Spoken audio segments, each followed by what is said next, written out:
Dragon News Podcast, o seu podcast competitivo de Pokémon TCG.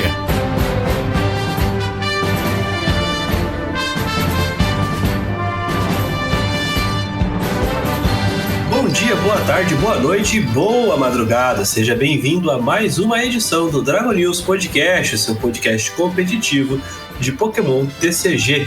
Eu sou João Alcim e eu sou fã do Galaxolofói, mas eles colocaram em tudo que eu tô começando a ficar de saco cheio dele. Salve, salve, eu sou Wesley e quem diria que ser monodeck seria o caminho do sucesso. É, rapaz. Hoje não temos a presença do nosso querido Catoplay, ele está viajando, né? Mas para completar a nossa bancada, temos uma presença ilustre, uma presença que não é nova aqui na casa. Bem-vindo de volta, GH. Sempre um prazer. Fala, galera, eu sou o GH e aos poucos estou voltando ao Pokémon TCG. Pô, louco, aí sim, hein? Aí sim, pai. Tem que agilizar essa mudança aqui pra terrinha, porque aí vai ficar 3/4 desse podcast, basicamente, aqui em Campo Grande, vai ser absurdo. É verdade. Traz o cara pra cá, nós gravamos um presencial. Grava um presencial, né? Aí já bota uma câmera. Com certeza.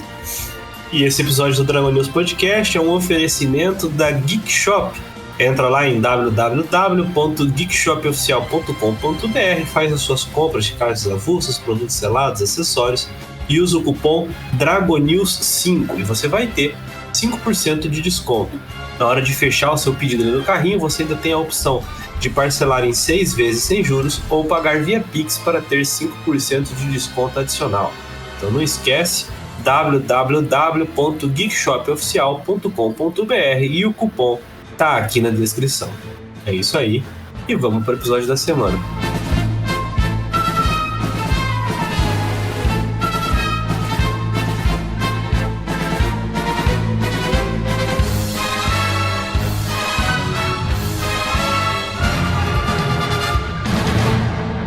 E aí, tá curtindo o podcast? Se você quiser e puder ajudar a gente aqui do Dragon News, a gente tem o nosso financiamento coletivo. Acessa lá, apoia.se/dragonews_pod e conheça as tiers de financiamento. Qualquer dúvida, o link tá aqui na descrição do episódio e você pode chamar a gente pelo e-mail.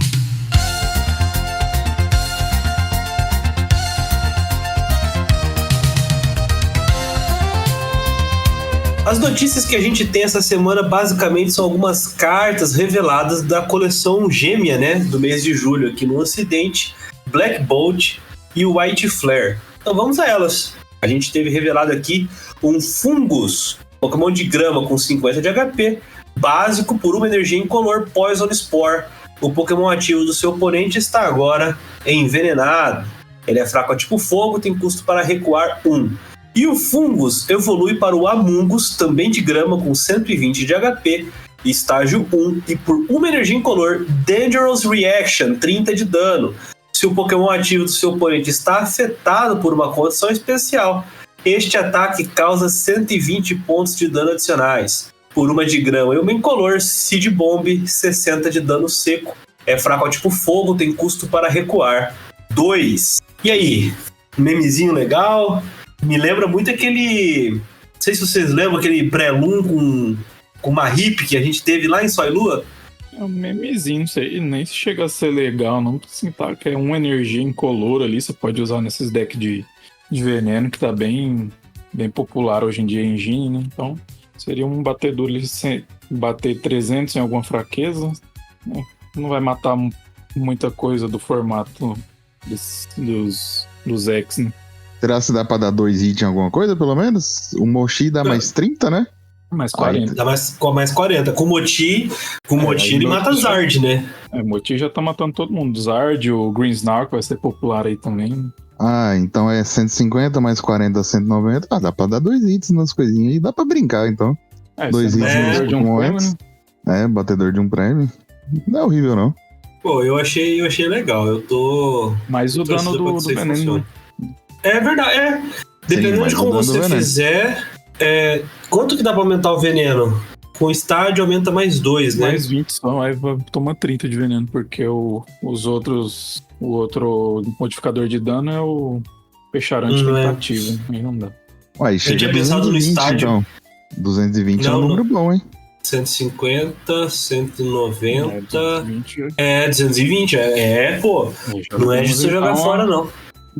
Temos uma... significativa, então.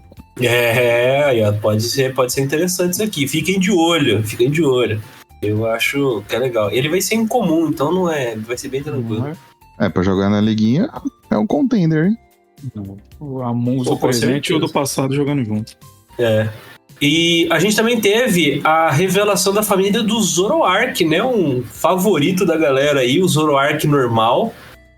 Normal que eu digo sem ter treinador no nome, né? Como é o que a gente tem hoje, principalmente no formato. Então vamos a ele. O Zorua tem 70 de HP, do tipo noturno básico, por uma energia noturna takedown, 30 de dano. Este Pokémon também causa 10 de dano a si mesmo. É fraco ao tipo grama e tem custo para recuar 1. E ele evolui para o Zoroark, Pokémon também noturno com 120 de HP, estágio 1. E aqui eles fizeram uma graça, hein? Vamos ver se vocês vão lembrar. Por uma energia noturna, Mind Jack 30 vezes. Este ataque causa 30 de dano para cada um dos Pokémon no banco do seu oponente. E por 3 energias incolores, Foul Play, escolha um ataque do Pokémon ativo do seu oponente e use-o como este ataque. É fraco ao tipo grama e tem custo para recuar 1. Ele ficou maravilhoso com o foil horizontal e, olha, é um reprint espiritual, né? De misturarem uns 2 Zoroark, 3 se você contar ali o Break, né, que jogou junto ali. Seria basicamente o Break evoluído do Zoroark de stand-in, só que sem habilidade, né, que teria o Full Play e Mind Jack. Mas o primeiro Zoroark printado lá em Black White era de Full Play também. Aí já pegaram lá das origens mesmo. Muito interessante, gostei bastante da carta. Já vai casar muito bem com a energia nova, né, a tripla. Verdade, eu não tinha pensado nisso. Pra quem não lembra de qual coleção que é XY Breakthrough, que vieram os 2 Zoroarks que ele tá falando aí. O Zoroark de stand-in e o Zoroark Break. Já usei bastante, inclusive. Tinha um deckzinho que vocês devem lembrar, que era Zoroark Octillery, que era o Bibarel, o Bibarel antigo, né? E aí era bem maneiro esse daqui. Como eu passei raiva com esse Zoroark aí nessa época. Nossa. Cara, eu achei interessante. Assim, eu não sei até que ponto ele conseguiria ver jogo no meta atual, mas assim, o primeiro ataque ali, o Mind Jack, batendo, sei lá, 150 ou talvez 240, na melhor das hipóteses, é interessante, mas tem aquela coisa de depender do oponente. E o Foul Play também, né? Depende do oponente. Meio complicado você bater de Foul Play quando o cara joga um Raging Bolt na sua frente, né? Por exemplo. Mas, sei lá, é um atacantezinho de um prêmio interessante, né? Uma pena que ele não consegue evoluir do mesmo Zorua que o X, né? Que aí seria interessante. Você larga um Zorua do nada ali, evolui, energia, bate 1 milhão no cara e pronto, né? Mas tá bom. Tem também uma outra família aqui, que é a família do Reuniclus. Vamos a ela. Começa pelo Solozes, um Pokémon psíquico com 40 de HP, básico, por uma energia incolor rollout, 10 de dano seco, fraco ao tipo noturno, resistente ao tipo lutador, custo para recuar 1. O Solozes evolui para o Duosion, também psíquico com 70 de HP, estágio 1, por uma incolor, Celular Evolution. Procure no seu baralho por uma carta que evolua de um dos seus Pokémon e coloque-a sobre aquele Pokémon para evoluí-lo. Então, embaralhe o seu deck. Também por uma energia incolor, Spray Fluid, 30 de dano seco. Também fraco ao tipo noturno, também resistente ao tipo lutador, custo para recuar 1. E o Duosion evolui para o Reuniclus, também psíquico, com 140 de HP, estágio 2. E por uma incolor, ele tem um ataque Cellular Awakening. Para cada um dos seus Pokémon no banco, procure no seu deck por uma carta que evolua daquele Pokémon e coloque-a sobre aquele Pokémon para evoluí-lo, então embaralhe o seu deck. Também por uma incolor, Evolariat, 40 mais. Este ataque causa 40 pontos de dano adicionais para cada uma dos seus Pokémon, para cada um dos seus Pokémon de evolução em jogo. Hoje tá difícil. É fraco ao tipo noturno, resistente ao tipo lutador e tem o custo para recuar. 1. Parece muito interessante um celular Awakening para fazer um monte de bicho no banco, mas não sei. O que vocês acham? O que você acha, GH? É lento, né? Se fosse esse efeito no estágio 1, eu ia achar bom, hein? Mas pro estágio 2 é bem lento, você tem que evoluir, assim, assumindo que você não vai usar Harikand, né? Porque o estágio 1 já evolui pro estágio 2, e aí no outro turno o estágio 2 evolui o resto da galera, mas ainda demora muito pra acontecer. Só se tiver um Pokémon, assim, que bate muito forte, apesar de que ele pode bater forte, mas ainda não é suficiente pra dar um hit nos Pokémon maior, né? De 300 de vida e tal. Então, acho que eu achei ele meio lento. Jamais esqueceremos o que eles tiraram da gente. Não trouxeram o Damage Swap de volta. Era o Reuniclus que tinha Damage Swap? Eu não lembro. Lá de Black White. Base set da Black White. Mas assim, eu acho que o único jeito desse Reuniclus ver um certo jogo seria com o Mamoswine, né? Que aí você já tem um segundo atacante ali, basicamente o mesmo ataque do Mamoswine. Você pode tentar fazer algum jeito de acelerar ele ali pra encher seu banco, que já evolui todo mundo de uma vez, né? Diferente do TM, que só evolui 2. Então, assim, acho que o único jeito que ele teria algum jogo, e eu não que o Mamute esteja vendo algum jogo também, né? Mas teria nele. Pô, fez Day 2 esses dias aí, a gente comentou aqui, cara. Não, mas todo mundo fazendo Day 2, cara. Olha, o que eu tava pensando, eu até tava dando uma olhada aqui pra ver se eu achava qual era esse de Damage Swap aqui, eu não achei não. Como é que é? Qual que era esse Reuniclus de Damage Swap aí que você falou? Eu não achei não. Black White Base 7. Mandar. Ah, tá, é habilidade, tá olhando o ataque. É. Cara, o que eu tinha pensado era o seguinte, agora que você falou do Mamoswine, faz até sentido, né, ele bater por incolor, né? Porque aí você não precisa nem mudar o tipo de energia que o deck usa, né? A desvantagem, né, entre aspas, do Mamoswine é que ele só bate por estágio 2, né? Enquanto isso, o Reuniclus é o Pokémon de evolução em jogo. O dano uma base fraqueza extra naquele abrange. Sim, então, e não precisa estar estágio 2, né? Ele bate menos, né? Porque o dano base é muito menor, né? O Mamoswine é 180 mais 40, ele é 40 mais 40. Mas é outra fraqueza, que a fraqueza do Mamoswine é grama, né? Não é que vai fazer também, nossa, né? Que diferença absurda nesse momento. Mas nunca se sabe o que vai se tornar o meta daqui a um tempo, né? Se você parar a pensar, o Mega Lucario tá vindo aí, vai que ele vira meta absoluto, né? Seria interessante ter um bichinho que bate na fraqueza dele. E você já tá com o deck ali, ó, uma energia, porradão. Saudades de quando tinha Meganium pra fazer esses decks de estágio 2 rodar, hein? Quem lembra? Pois é, cara. Meganium é maneiro. Eu não sei, assim, ficava muito mais rápido, né, no jogo. Mas será que veria jogo hoje, assim, com esses Big Basics fazendo tanto estrago? Acho que ver, né? Porque querendo ou não, a gente tem bastante estágio 2 forte no formato. Só de você conseguir acelerar aí uns Charizard, uns Pidgeot, já seria um diferencial legal. Fora que o que mais jogou a Meganium era em controle, né? Então abre uma janela aí pra uns controles de estágio 2 também. Tinha um deckzinho de Nidoqueen e Meganium que eu achava bem maneiro. Isso era legal, hein? Isso era legal. Nidoqueen buscava os estágio 2, Meganium evoluía, Swampert batia, comprava carta. Era bem maneiro. Esse era legal. O próprio Mamoswine, né? Seria o Mamoswine busca Pokémon, aí a Meganium já faz o resto da graça ali. Já pensou, cara? Tá tudo se alinhando aí. Esquematizado já. Mas aproveitando que a gente tá falando das coleções Black Bolt e White Flare, aparentemente o mercado norte-americano tá conhecendo um pouquinho do que é viver no Brasil, né?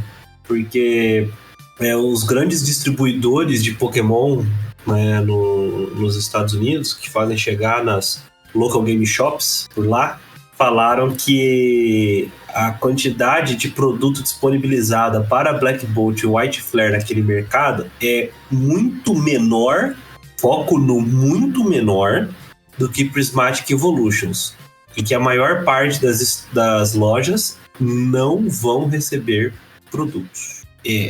Então já vamos começar. Tá vendo que vamos começar aí, né? É um problema mundial, né? Então. O que eles falaram, né, aqui, continuando no statement, né, é que eles estavam fazendo... As impressoras estavam ocupadas imprimindo mais produtos de fagulhas impetuosas e de prismatic evolutions, né, que era o que estava havendo demanda no momento. Então, aparentemente, essa tentativa de suprir essa demanda de coleções anteriores pode ter atrapalhado a produção da nova coleção para o lançamento. Eu não sei até que ponto compensa você fazer isso, né? Porque você supre uma demanda existente, atrapalha o lançamento da nova coleção, aí lança a nova coleção, as pessoas vão todas para ela, gera uma demanda para essa que você não vai conseguir suprir porque estava tentando suprir a anterior, né? Então, enfim. Eles em algum momento vão ter que escolher uma coleção e falar, olha, gente, isso aqui é pouco mesmo, é isso aqui, a gente está trabalhando para que na próxima tenha produto suficiente para todo mundo. O que a Pokébit conseguiu apurar, né, é que a Pokémon, né, ela leva mais ou menos uns 6 meses, né, para conseguir começar a fazer essas novas impressões para poder atender, né, essas demandas residuais, né, no lançamento das coleções. Essas novas reimpressões nunca são tão grandes quanto a impressão original, mas uma quantidade boa, suficiente para fazer com que os preços no mercado secundário, né, ou seja, aquela galera que comprou, guardou e está tentando passar adiante, esses preços diminuam, né? Como a gente sabe, né, recentemente a gente teve esse lançamento do Pokémon CG Pocket, e a gente já debateu aqui no Dragon News, a demanda por cartas de Pokémon, por produtos de Pokémon, ela aumentou bastante, e com a quantidade de produto não vira mágica, né, você não cresce, tá complicado. E mesmo assim, a TPCI tem feito as impressões na capacidade máxima que ela consegue, e mesmo assim ela não está sendo suficiente. Talvez tenha sido esse o motivo da gente ter falado, acredito que no último podcast, até o Wesley pode me corrigir, sobre o lançamento de Black Bolt e White Flare ter sido parcelado, né?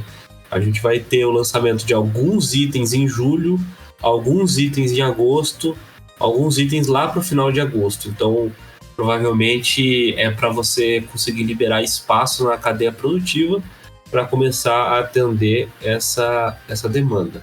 E aí, né, até deixando para terminar a notícia e aguardar os comentários dos colegas de bancada, deixando um comentário final aqui do Water Pokémon Master.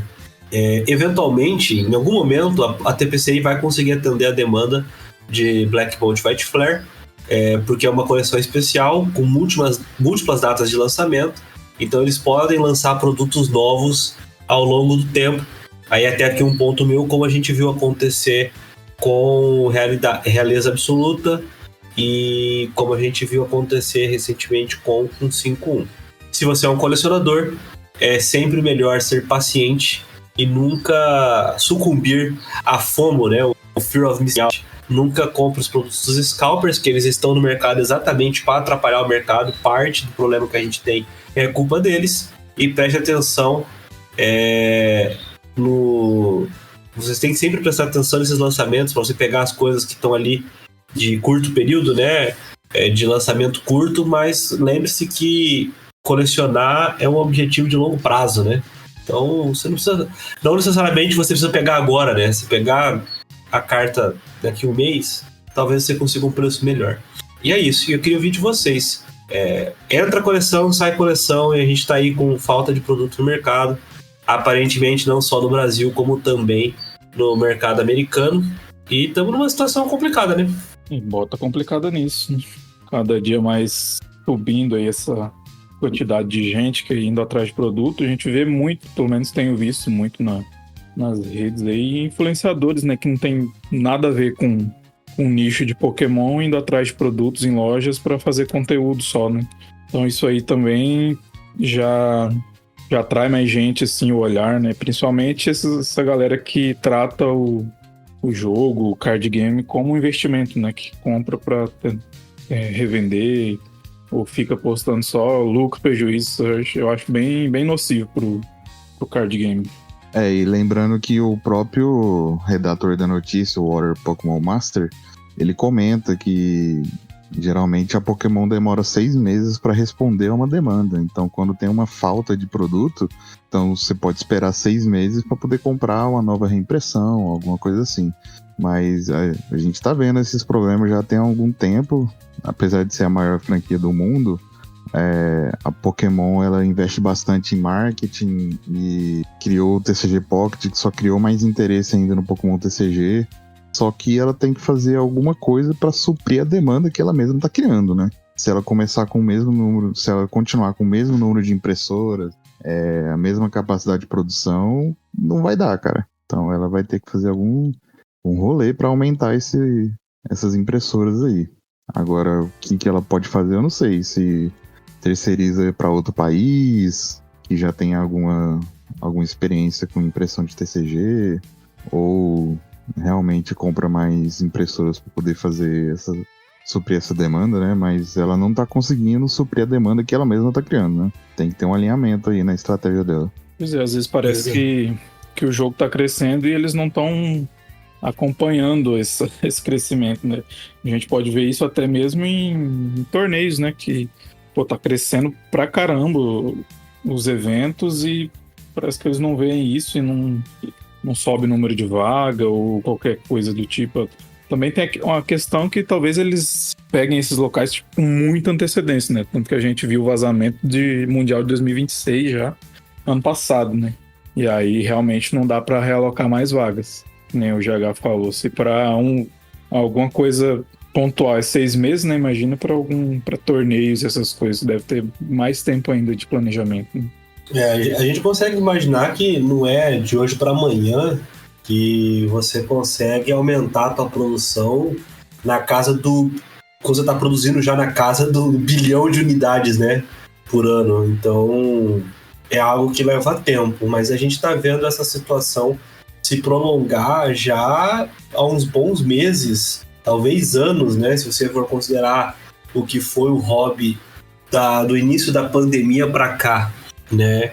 E apesar de, eu quero acreditar, né? Põe aí a musiquinha do Arquivo X, de que eles têm interesse em resolver isso de alguma maneira e que estão buscando meios para resolver isso. Mas confesso que tá meio difícil quando a gente vê como as coisas estão acontecendo recentemente, né? Você vê cada vez menos disponibilidade para as lojas, especialmente as menores, os produtos que simplesmente não existem, e enquanto isso, scalpers têm quantidades obscenas de produtos sendo compradas e guardadas para tentar lucrar em cima do que era para ser um hobby saudável para todo mundo. Não sou contra em nenhum momento a pessoa eventualmente ter um lucro com o negócio, senão não existia loja, né? A loja onde a gente joga, ela precisa ter lucro para existir, mas eu acho que tem alguma coisa que está meio estranha no que tem acontecido. Dito isso, queria destacar um comentário feito por uma pessoa aqui dois comentários, na verdade, né?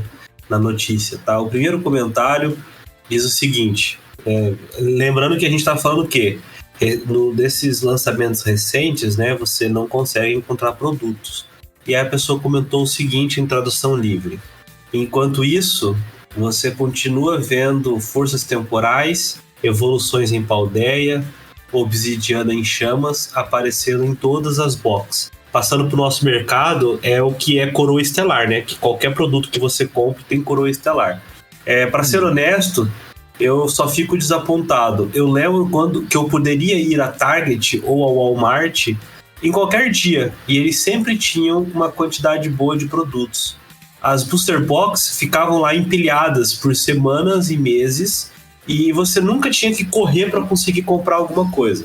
Toda vez em que eu ia lá para comprar coisa para casa, né, coisa para dispensa de casa, eu colocava alguns boosters no meu carrinho, ou qualquer coisa que eles tivessem. Eu ainda tinha até a opção de escolher o que eu iria comprar. Durante a pandemia, eu comecei a comprar online, mas agora eu não consigo ter nem isso. tudo tá sempre sem estoque em minutos. Do Pokémon Center eu sempre comprei uma ETB sem problemas. A última que eu consegui foi em Fábulas Nebulosas. Depois disso, um pesadelo. Eu me recuso a comprar de Scalpers. Se for para comprar assim, eu prefiro comprar cartas avulsas na CG Player, que é basicamente Liga Pokémon.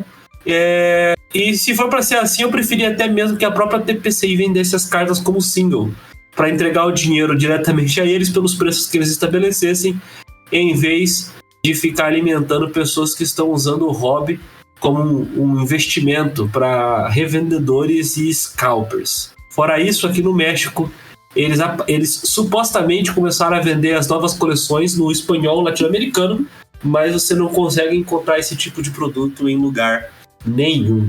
Ou seja, até o problema que algumas coleções estão aparecendo sobrando, tá lá, eu acho. Como eu falei agora há pouco, né? Eles estão levando 6 meses para fazer essas reimpressões de coleções que apresentam demanda. Aí, quando essa impressão chega, a demanda para ela já foi. Por quê? Porque outra coleção lançou e as pessoas sempre estão indo atrás da coleção nova. E aí o que acontece? Os boosters dessas coleções que eles reimprimiram para suprir uma demanda que agora não existe mais, ficam aí se acumulando e entrando nas booster boxes e tudo mais. Como eu disse, aqui no Brasil a gente está vendo coroa estelar em tudo. A box da Lily, não sei se vocês chegaram a ver, basicamente só coroa estelar. A gente comentou semana passada, isso é absurdo. Exato. A box que lançou agora, aquela do Charizard em dobro, não bastasse fazerem outro produto Charizard, ela tá recheada de coroa estelar, e até onde eu vi é tudo coroa estelar, exceto por um booster que é de fagulhas. Então assim, complicado, né, gente? Não sei pra onde vai, cara. O outro comentário que eu queria colocar é alguém que já tá um pouco mais irritado com a situação e colocou o seguinte: a menos que eles completamente me fugiu o termo pra isso. Inundem o mercado, ou coloquem todos os produtos em lugares como a Target, né, para que o preço não triplique, essa nova produção não significa nada. Os scalpers vendem e scalpelam, né, vamos colocar assim, porque as local game stores podem triplicar o preço. Eles são a primeira pessoa que pode, né, sacanear, e os scalpers seguem, o que eu não concordo necessariamente. A Pokémon teria que imprimir muito mais para que o produto ficasse nas prateleiras por meses. Isso é o que deveria ter acontecido durante a Covid. Imprimir mais em pequenas ondas é só permitir que essa situação se repita. Eu não sei se eu concordo totalmente com essa questão de que as game stores locais participam disso. A gente vê muita gente fazendo isso, é fato, mas a maior parte das lojas, pelo menos aqui no Brasil, a gente vê que está lidando com falta de produto, então não tem muito o que fazer. Mas eu concordo com esse final aqui. Imprimir mais produtos em pequenas ondas não ajuda a situação, né? Não resolve o problema. Também sou bem contra esse método aí de ficar lançando um monte de coisa em ondas, né? Aí, chega lá na frente, às vezes já passou o hype da coleção também. Pra quem joga, pra quem coleciona, geralmente quer tudo pra ontem, né? Aí a coleção já fica meio defasada, e aí sobra produto, e a gente tem o que tem agora com a box da Clefairy, né? Que é uma carta da coleção de amigos de jornada, e não tem nenhum booster de amigos de jornada na box. Ela devia trazer, né? Não tô dizendo que tinha que ser todos, né? Mas pelo menos a maioria, que era basicamente o que a gente tinha antigamente, né? Tinha uma caixa de 8 booster, por exemplo, tinha 4 ali da coleção mais recente, e o restante era misturado, né? Uhum. Como você tem visto esse tipo de coisa aí por Goiânia, GH? Cara, é complicado, porque o que geralmente está acontecendo, aqui no Brasil em geral deve acontecer aí, é que as lojas não recebem a quantidade que eles pedem, né? Então acaba faltando pra galera que quer comprar. Por exemplo, você pede, 10 cases, você recebe 3, 2, por causa da cota que você tem na região, né? E aí, dependendo de onde você reside, sua cota é muito baixa, e você pede um tanto X e recebe X dividido por 5. Aí fica complicado para as lojas. Tá faltando produto sempre, né? Ainda tem isso, Cara, né? As lojas locais têm que disputar com esses varejistas maiores aí, que é a mesma cota para todo mundo. Sendo que os dois não têm o mesmo poder ali, né, de competição. Né? É o que Exato. com dó da galera de São Paulo, hein? Eu acho que lá é onde tem menos problema, cara, sendo sincero pra você. Será a cota deles, será que tem muito produto pra dar e vender? Porque assim, o que eu posso te dizer em relação às informações que eu recebi de lojistas que eu conheço? Os pedidos lá estão sendo muito cortados. Só que, por exemplo, quando você pede 100 cases e recebe 50, pô, é muito ruim. Mas quando te falam, olha, você só pode pedir uma case, é um problema, porque como que uma loja porque uma loja especializada, né, vai passar todo esse período com uma case? Tem gente que chega na loja e uma pessoa compra isso. Isso entendeu? acontece aqui também. Então, assim, então em São Paulo, pô, realmente tá acontecendo esses cortes, é bem grave, bem sério. Não faz muito sentido você ter uma distribuição na qual você simplesmente não consegue atender ninguém. Uma coisa que eu já vi acontecer, por exemplo, né, de loja, ouvir, esse produto veio poucas unidades, então não tem como te atender. Ou, olha, esse produto aqui, ele veio uma quantidade X que vai atender só a rede de brinquedos tal. Então você não vai receber esse produto. Aí você abre a liga e tem um monte de loja com 50, 60, 80 unidades e aquela loja que está perto de você, ela simplesmente não recebeu nada. Então, assim, tem um problema sério aí de distribuição, mas de produção também, entendeu? Bom, e já que vai ter produto, né? Vou falar de produto, porque a Pokémon anunciou a Venusaur X and Blastoise X Premium Collection a ser lançada em agosto, né? Mais especificamente no dia 9 de agosto, na GameStop. O preço não foi revelado ainda. Nessa box, o que a gente tem? Tem uma Jumbo do Venusaur, tem uma carta do Venusaur e uma carta do Blastoise, e elas têm o logo de Coroa Estelar no cantinho ali, como são as promos de pré-release, né? Talvez promo não seja o termo mais certo, né, Wesley? E além disso vai conter 10 boosters de Pokémon TCG. Não fala quais são os boosters, mas na imagem americana dá pra ver que a maior parte deles parece ser de Coroa e de Fagulhas. Essa provavelmente deve estar curada, né? Os boosters da imagem ilustrativa. Fica a dúvida, né? Mas é interessante essa box, apesar de ser duas cartas que não vê jogo nenhum, ainda são apelativas, né? Por serem os iniciais ali da primeira geração. A box tem um design legal ali com o número dos dois Pokémon e o logo da tipagem ali do outro lado também. Isso que eu ia falar, cara. Ficou legal o design da box, né? Sim, a coloração ali também, né? Verde e azul. É aquela caixa perfeita para coleção e para presentear, né? Aquele seu sobrinho, seu parente ali. Ainda mais 9 de agosto ali, já pertinho na boca ali das festas de fim de ano já. Eu só fiquei triste que, assim, eles fizeram esse produto aí talvez como um jeito, né, pra ter outra promo dos outros iniciais, já que o Charizard saiu em tudo, né? Vamos lançar essa aqui com os dois aqui, que a gente faz um produto só, né? E eu tava pensando que um dos comentários diz, eu finalmente fiquei livre de um 5-1, por favor, sem mais produtos de 5-1. Eu fiquei vendo aqui os boosters, eu fiquei lembrando daquela época ali em Sol e Lua, que já tava no final de Sol e Lua e ainda tinha produto saindo com booster de Evolutions. É verdade, eu lembro dessa época. Você lembra? Então, lá fora, Evolutions em tudo, né? Só que assim, o único ponto triste é que, cara, muito legal o Venusaur, muito legal o Blastoise, mas, cara, eles veem, tipo, um total de -1 jogo, né? É zero. Não dá, cara. É muito, muito ruim, cara.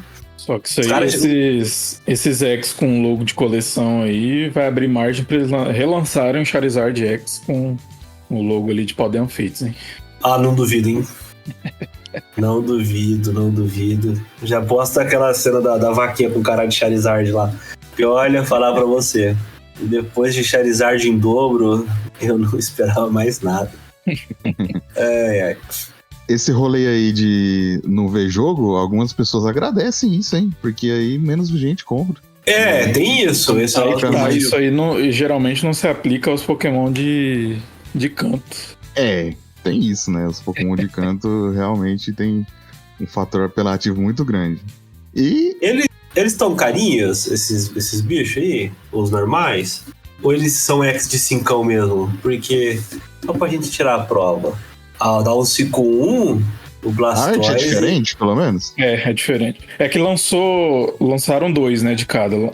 Lançou um em 151 e depois saiu em Coroa Estelar de novo.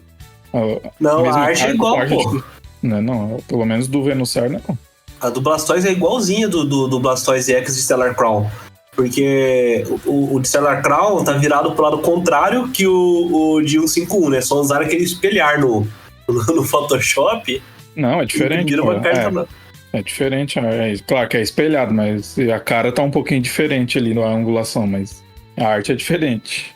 É a mesma carta, só que com arte diferente ali, a de 151 e a de Stellar Crown. Então.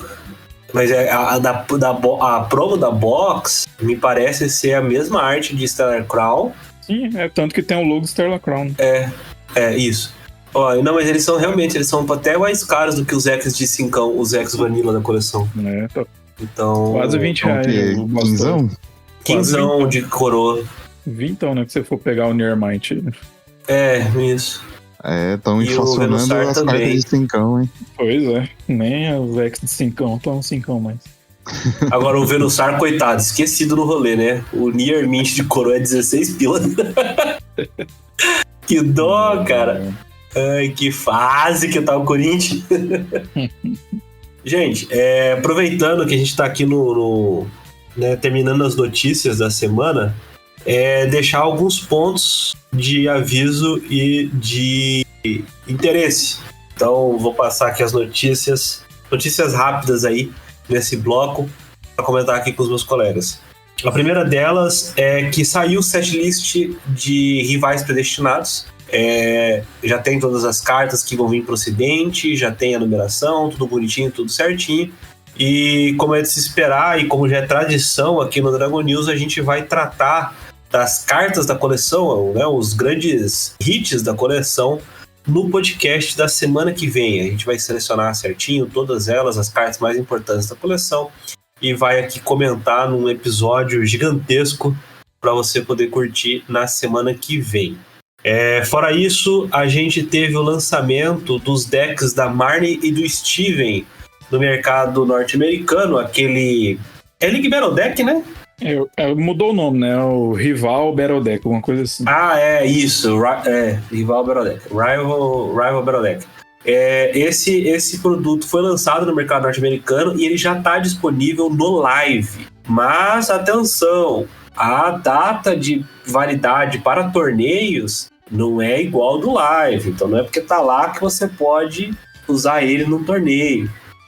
Ainda não temos nenhum indicativo da vinda desses produtos para o mercado nacional. Pelo menos no primeiro lançamento dos produtos de rivais predestinados, ele não aparece. Então temos que aguardar um pouquinho mais. Então não vai ser por agora que você vai jogar de Marnie ou de Steven. Fora isso, né? Uma notícia extra aqui, com essa importação de produtos por parte da Galápagos aqui para o mercado nacional, posso confirmar em primeira mão que a gente falou que iria vir a caixinha de leite da Lily aqui para o Brasil e tudo mais, e essa caixinha de leite está oficialmente atrasada. Por problemas logísticos, a entrega não pôde acontecer, então a distribuição ainda não começou aqui no Brasil, no produto importado, tá? Então, se você procurou a sua loja local, dá um tempinho aí, porque não é culpa dela você não ter recebido a sua caixinha de leite da Lily aí. Então vamos falar de torneio, né? A gente teve 2 torneios orientais pra gente comentar. O primeiro deles é a Master Ball League das Filipinas. A gente não tem muitos decks, né? Tem só o top 32 do torneio, mas vamos aqui pro top 8. É todo mundo filipino, tá? Em 8º lugar, Aira Pineda, de Terabox. Em 7º, Ivan Reina, de Terapagos Noctal. Em sexto, Carlo Ungoku Ocampo, de Zoroark Duene. Em quinto, Edmund Pua, de Dragapult. Em quarto, Pocolo Pascoal, de Terabox. Em terceiro, Lawrence Matthew Tech, de Dragapult e Dusknoir. Em segundo, Denzel Vistan, de Goldengo Dragapult. E em primeiro, Juancho Saldana, de Terabox. Achei curiosos os nomes das Filipinas e curioso esse top 8. O que vocês acharam? Interessante, só observação que o Juancho é caster, né? Ah, é ele? É ele. Ele ganhou e o filho dele ficou, acho que no top 4 desse torneio aí também. Então foi bem... Ele tava, eu acompanhei nas redes sociais dele, ele tava bem feliz ali com o desempenho dos dois. Ah, eu não sabia não, cara. Até joguei o nome aqui no Google pra ver. Caraca, olha só. Pois é. Ele tá postando que ele, o filho e a mulher, os três classificaram pro Mundial. Então vão jogar tudo em família ali, né? Olha só, cara, que maneiro. Legal, né? Que maneiro. Eu achei bastante curioso aqui, cara. Eu ainda tô incrédulo com esse Dragapult Goldengo. Não consigo entender isso. Tem performado... A gente comentou, acho que no torneio da semana passada, que tinham uns 3 ou 4 ali no top 8 ali do assimétrico. Tinha bastante, né? Então, é um deck que é de ficar de olho, né? Ó, e aqui fora do top 8, o que a gente tem? Interessante. Tem Horimu, tem Joltik Box, multiplicando como pulgas no torneio. Isso, né? Tudo. Tem Frozen Mukidori, Goldengo do Dunsparce, tem Raging Bolt Joggerbomb, Flareon, tem Arcaludon Poison. Foi bem diverso aqui o top 32 do torneio, né? E, esse Zoroark Duene aqui, cara, seguiu aquilo que a gente falou no último episódio também, né? O deck é bom, mas ele tá jogado no meio de um monte de deck que é meio over, né? Mas de vez em quando ele cava ali o espacinho dele. Tanto que teve um Zoroark e ele fez top 8. Um Zoroark aqui no top 32, né, no caso. Uhum. Ele eventualmente ele belisca ali, né? Talvez pareamento, não sei, porque a gente sabe que o deck tem seus problemas, né? Mas ainda assim ele consegue dar uma... Ele tem um jogo ali consistente, né? Sim. Como um amigo aqui de Goiânia costuma falar, ele não entende como que o Zoroark N costuma ganhar jogo, porque ele vem com as mãos horríveis, e aí no meio do jogo, simplesmente, o deck vira o jogo e ganha. E ele até hoje não entende como que isso acontece. Cara, rolou um momento desse aqui na local. O rapaz tava jogando e falando assim, gente, eu aumentei as cartas de consistência e o baralho ficou pior. O amigo tava indignado aqui, falando assim, olha, não é possível, gente. Né? Mas isso acontece, é assim mesmo. Passando aqui, a gente teve também, né, a Champions League Haiti. Dessa vez eles botaram um asterisco aqui na quantidade de jogadores, tá? É aproximadamente 5 mil jogadores, é uma quantidade aproximada e estimada. Vamos ao top 8 então. Todo mundo do Japão, tá? Dessa vez a gente também não teve ocidentais aqui na Champions League. Em oitavo, Ayato Takaoka, de Flareon Noctal. Em sétimo, Kosuke Tamaki, de Raging Bolt. Em sexto, Haru Nishikawa, de Grimmsnar Frostless. Em quinto, Kanata Yamamoto, de Gardevoir. Em quarto, Yoshihisa Fukui, de Charizard Pidgeot. Charizard Noctal, desculpe. Em terceiro, Hiromichi Tanaka, esse sim, de Charizard Pidgeot.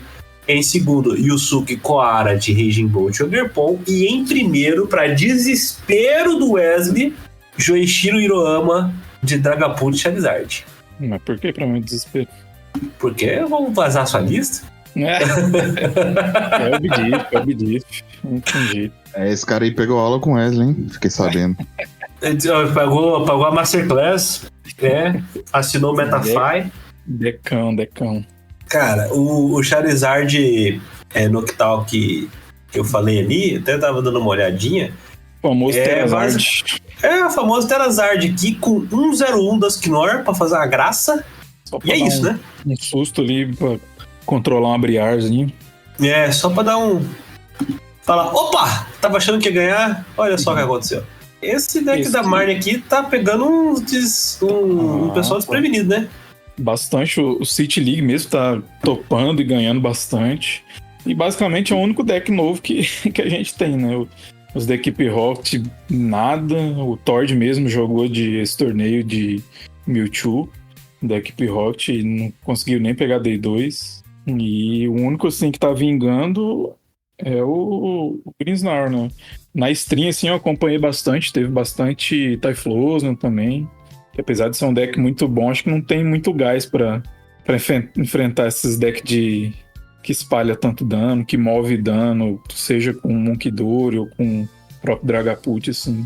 Mesmo com Shaymin no formato, ainda o Shaymin não protege tanto de Dragapult e de Munkidori, né? Então é perigoso ainda.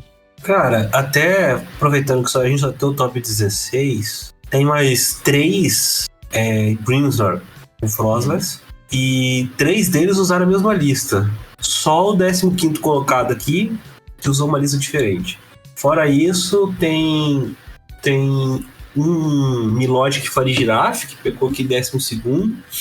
De deck novo mesmo, então é só isso aqui, né? E o Charizard Pidgeot, né? Que, pô, pegar um 3º lugar assim com... Um velho novo amigo, hein? E, cara, dá uma olhada. GH, olha a lista aqui e fala, tira o Shaymin e é basicamente o Arvinzard, cara. Pô, basicamente. É verdade. É basicamente o Arvinzard, cara. O cara falou, fui sorteado pra jogar. Vou com isso aqui mesmo. Com um TMzinho Evolution ali. Cinturão máximo. Pidgeotozinho. Botou o Pidgeotto, porque agora, né, tem que fazer Pidgeotto, né? Ficou meio difícil. Max Belt ali pra dar uns hits a mais. Bem, assim, parece uma das primeiras versões, né, do Arvinzard com Max Belt. Que usava o Manaf na época ainda, né?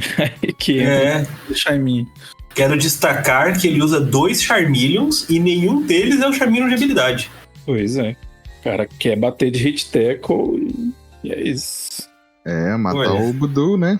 Charmeleonzinho batendo 20 com energia, 40 na fraqueza. E o outro bate 140 ali nas fraquezas também. Sim. Não deixa de ser uma coisa ruim, né? O 70 mesmo, né? Já ajuda. Esses bichinhos pequenos, né? Que geralmente a maioria é 70 de HP. Olha, eu fiquei realmente surpreso disso aqui, tá? Eu não esperava esse Arvinzard do nada aqui aparecendo no top 8 da Champions League Aichi, não, tá? E essa Gardevoir, vamos ver se tem uma coisa diferente essa Gardevoir. Gardevoir. Dela que tem o Skylan e o Shaymin só. O Petrel, você diz? Cara, só o Petrel. Não, mas, sei lá, é pra completar ou pra aumentar a chance de você buscar o POF no T1? Você ter, 6 armas no baralho, será? Não, que com ele você consegue buscar outro apoiador, você pode pegar os Artusan que não tem busca. E é um out a mais pra buscar o que você precisar na hora ali. Olha só, usa 2 Screentail e não usa Drifloon. E pode ser também que, como o cara talvez estava esperando que a galera ia usar o estádio dos Rockets, né? E com o Petrel ele tem pode comprar 2 cartas, né? É verdade. Você falou que tava acompanhando, o Tord foi jogar esse também? Foi, ele tava de Mewtwo e não pegou nem Day2. Ele tá indo em todos, né? Champions League, aparentemente. No Japão ele tá em todos. Parou de jogar no Ocidente, mas Champions League online lá. Batendo ponto lá. Que coisa, né, cara? Eu ainda estou esperando o dia que o Tord vai aparecer com a linha de 4/4 Zoroark e quebrar o meta. Ele jogou de Não, ele nem quis jogar de Zoroark, né, no outro Champions League. Ele foi de Terabox. Terabox ele foi bem, não foi? Ele pegou Day2, só que aí no Day2 ele jogou de Dragapult. Não botou fé no baralho. Gente, essa Champions League eu tenho que aproveitar. Essa é mais por meme, porque não é muita a área que a gente discute aqui no podcast.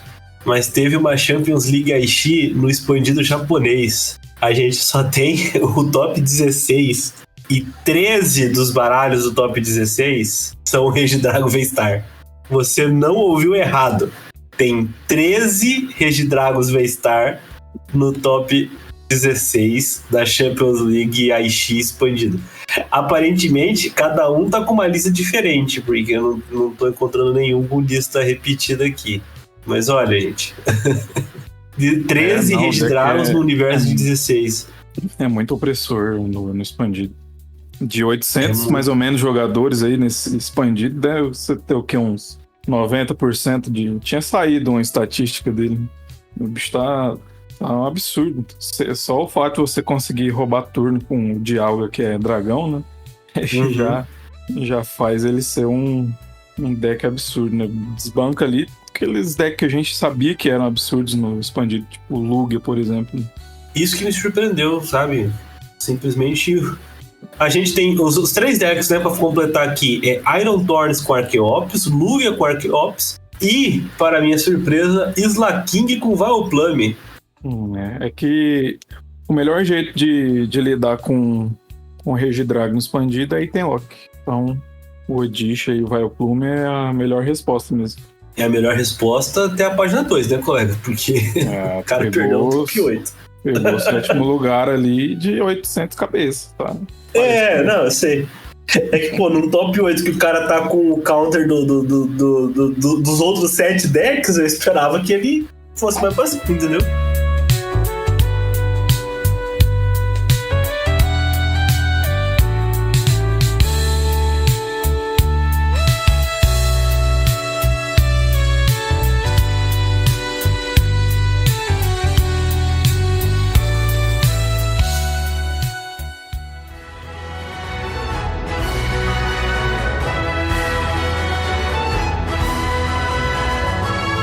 Mas é isso, gente. Pra gente encerrar, acho que a gente pode ir pro running da semana, né? Vamos lá. Bora. A pergunta que eu deixei na semana passada tinha a ver com um running um pouco não usual, mas que era pra fazer pensar. O Alakazam X, de um 5-1, ele pode atacar estando no banco. E eu queria saber o que aconteceria se ele atacasse um Pokémon ativo do meu oponente que tem um capacete de pedra ligado a ele. E a resposta é muito simples, o Alakazam vai sim receber os 2 contadores de dano do capacete de pedra. Por quê? Veja bem. O texto do capacete de pedra é o seguinte: se o Pokémon ao qual esta carta está ligada estiver no campo ativo e for danificado por um ataque dos Pokémon do seu oponente, mesmo que ele seja nocauteado, coloque 2 contadores de dano no Pokémon atacante. Então, o requisito de estar no campo ativo é para o Pokémon que está com capacete de pedra e não o Pokémon que ataca. Então o Alakazam tá lá no banco, supostamente protegido, ele bateu no seu Pokémon que tem um capacete de pedra, ele vai tomar sim 2 contadores de dano, tá? Pra semana que vem, a pergunta que eu vou deixar é a seguinte: estou jogando ali, eu e meu oponente, e acontece alguma coisa na nossa partida, o juiz percebe e dá como penalidade para o meu oponente, por exemplo, um Double Prize Card, ou seja, eu preciso comprar 2 prêmios a menos para ganhar o meu game. Eu posso abrir mão do benefício que a penalidade me deu ou não? A resposta na semana que vem aqui no Dragon News Podcast. Então é isso, pessoal. Muitíssimo obrigado por terem acompanhado mais esse episódio do Dragon News. Vocês podem me acompanhar nas redes sociais no @MrWesley, principalmente no Twitter. Estou tentando manter um pouco mais ativo ali, botar os reportes dos torneios. É isso aí, um obrigado e até semana que vem. É isso aí, galera, muito obrigado por ter ouvido esse podcast. Se você quer me encontrar, falar comigo nas redes sociais, você pode me encontrar ali no Instagram, Gabriel_H_Monte, ou então no Facebook, procura por Gabriel Monteiro, que é sucesso. Pode mandar uma mensagem lá, eu respondo normalmente. E é isso. Até mais, até a próxima. Muito obrigado por terem me recebido aqui hoje e pretendo voltar, bora ver. Abraço. Se procurarem Gabriel Monteiro no Facebook, vão achar outras coisas. Não queria dizer nada não. E esse episódio do Dragon News Podcast foi um oferecimento da Geek Shop. Entra lá em www.geekshopoficial.com.br, faz as suas compras de cartas avulsas, produtos selados, acessórios e usa o cupom DRAGONEWS5 e você vai ter 5% de desconto. Na hora de fechar o seu pedido ali no carrinho, você ainda tem a opção de parcelar em 6 vezes sem juros ou pagar via Pix para ter 5% de desconto adicional. Então, não esquece o site www.geekshopoficial.com.br e o cupom está aqui na descrição. Você pode também me seguir nas redes sociais, tanto no Instagram quanto no Twitter, em @JoãoAlcim, e seguir o Dragonews em @Dragonews_pod. Quer mandar um e-mail com uma crítica, uma sugestão, um elogio, manda lá para dragonews.podcast@gmail.com.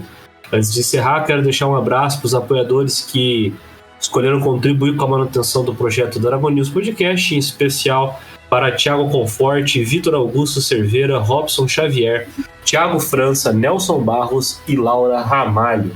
É isso aí, e até semana que vem.